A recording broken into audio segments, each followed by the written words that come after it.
Si Colonel Michael Aquino, Public Affairs Office Chief ng 2nd Infantry Division at spokesperson ng 2nd Infantry Division ng Philippine Army, kasama na natin. Colonel, kumusta na ho kayo? Okay naman po, Kung. Okay na kumagin sa'yo. Kumusta na yung alaga nyo? Kaya ako nabanggit na alaga, dahil inaalagaan nyo naman talaga pala eh. Ito naman pa... Ganun kasi ang mga sundalo. Talagang siniseryoso natin ang pagrespeto sa human rights. Mga individual dito sa atin. Opo. Pero ito, nadalaw na rin siya ng kanyang abogado, di ba? In fact, niraraffle na yung kanyang kaso sa Mindoro. Opo. Ang tinutukoy ho natin, ayun nga pong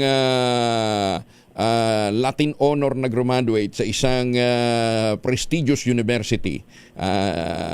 Saint Benil ba o Lasal? Lasal, ano? Lasal Benil. Lasal Benil. Saint Benil. Graduate itong si Kakay. Pero ang kinakatuwiran ng kanyang mga kaalyado, ito daw po yung nagsasagawa lang ng research nung nandun sa kabundukan ho ng Mindoro. Kaya lang, ito ho kasi nahuli sa encounter eh. Hindi naman siya kasama, hindi naman siya nagre-research nung ito'y makubkob ng militar.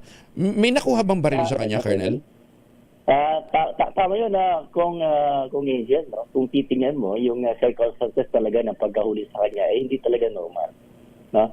Unang-una, may enkwentro. Ang malungkot ka dyan ay nawatayan pa tayo ng isang opisyal. Si Captain Dino Oyando. At nawundid pa tayo ng dalawa. No, so, at saka yung pagkakuha sa kanya, ilang metro lang doon sa Captain Oyando has fallen. So, talagang hindi natin masasabi na inosente talaga siya. Tsaka lumalabas talaga na investigation pa na pero sang alias, no? Si Kakay. Si Kakay. Kakay ang kanya alias nito. Ay, sus, may ginoong buhay ito. So, nakausap nyo na yung pamilya nito, Colonel? Personally, hindi ko siya nakausap, pero yung mga tropa natin sa ground ay talaga kinausap naman. In fact, nung nahuli siya, talagang ang inuna parang makapag-establish siya ng contact sa kanyang family, no? So, talagang sinabihan yung particularly yung nanay kasi single mom din yung nanay. Okay. Alam nila na nasa bundok, na namumundok ng bata? Hindi na bata dahil graduate na nga po ito ng kolehiyo. 21, she's 21. So, sa pagkakalam ko, alam nila. No? Sa pagkakalam ko, alam ng nanay na andun siya. Pero hindi alam na sumapi sa NPA?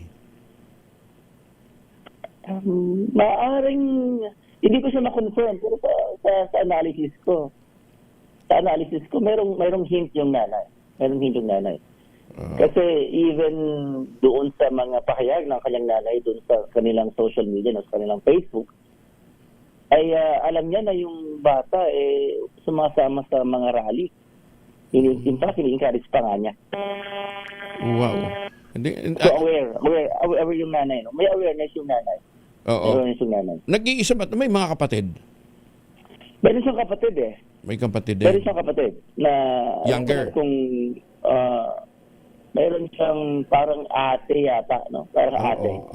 Na nababanggit, no? Oo. So, kumusta siya ngayon? Kumusta si Kakay? Yun nga, kasalukuyan ay na-raffle na yung kaso niya, no? At di-determine, hindi ko lang alam kung mayroon ng result, no? Kasi syempre, mabigat talaga yung kaso niya, hindi basta-basta kasi murder to, at 2 counts ng homicide.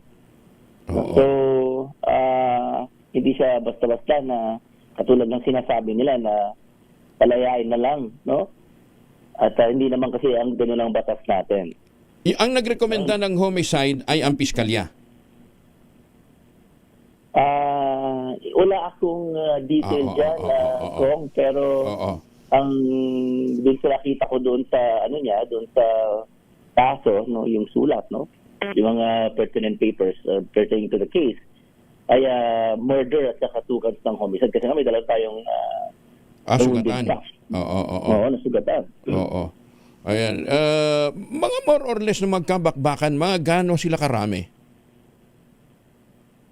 Hindi yun mo, may mga, ano pa dyan may mga more or less mga 20 pa dyan na mga regular sa Mindoro. Pero, ang ano kasi din, sila mga bagong recruit sila eh. Sila yung mga bagong recruit. Kasi kung ang, dito kasi sa kanilang pakibak, sa kanilang armadong pakprasa, ang Mindoro kasi parang kanilang last bastion dito sa Southern Tagalog. No? So, why Mindoro? Una-una, isolated pa siya. No, kasi it will take you mga 2.5 to 3 hours na biyahe para makating ka doon, no? Oo. Pangalawa, pagdating mo doon, akala mo maliit siya, pero hindi. Ito parang Mindoro, no? Kaya dalawang provinces pa doon eh. So, meron pa silang mga ilan-ilan na mga nalulokong naniniwala sa kanila. Kasi alam naman natin na ang NPA hindi yan nabubuhay kung wala silang host na tinatawag niyo. Kasi mga contact. Oo. Wala nilang lifeline. No? Hindi, tsaka, may mga malalaking community pa rin ba doon na sympathizer nila? O nagsisimpathize dahil sa takot? Maaring both, no? Kasi doon sa ating mga datos, no? Doon sa ating mga datos ng mga miyembro ngayon ng mga NPA, ay 80% mga IP. Mga IP. So, sabihin, yung mga IP na yan, bakit sila vulnerable? Una, yung kanilang edukasyon, no? Pangalawa, yun, yung medyo isolated sila.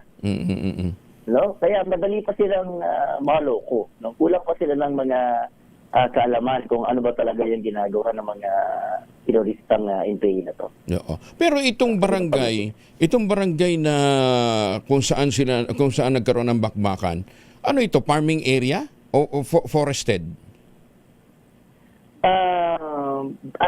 Sa tingin ko, both siya, no? Merong forested part, farming, no? forested. Merong din mga bulubundukin. No? Kung doon sa mga sa encounter site, medyo may forested pa talaga. Tapos, accessible, anong mode of transportation para ma-access yung lugar? Hindi ko masyadong alam doon sa barangay mismo, no? Oo. So, alam naman kasi natin na maganda sa Mindoro kung yung circumferential road niya, maganda naman yung mga daan dyan. No? Oo. Of course, doon lang ang mga akyatan. So, siyempre, ginagawitin pa ng mga motor. Oo. No? Oo nga. Kaya ako natanong, baka mamaya habal-habal pa rin ang ginagamit para ma-access yan. O baka mamaya nangangabayo. Ano, ha? Para sana sa susunod na allocation ng pondo ng LCAC, maibuhos dyan. Di ba? Sana. No? Napakaganda ng yung project ng LCAC ngayon eh. Oo. Nung binibigyan ng mga budget, yung mga medyo affected pa naging service ng mga barangay. Oo. No? Oo. Una, 20 million, that's a lot. So that's a lot. Kasi hindi natin nakalain na meron palang ganun. Meron palang ganun. Na pwede palang magbigay ng ganun. Oo. Kasi hindi. Kasi ang sinasabi ng mga NPA na yan, mag-impay kayo kasi yung gobyerno walang ginagawa eh. So, nagkaroon ng talagang deliberate na pagbuhos ng pagbigay ng budget sa ating mga barangay na affected by insurgency. Talagang nagbaliktad. Wala silang gawang issue na hindi kami binibigyan eh. Kaya sasama na lang kasi NPA, di ba? Uy, ano pala?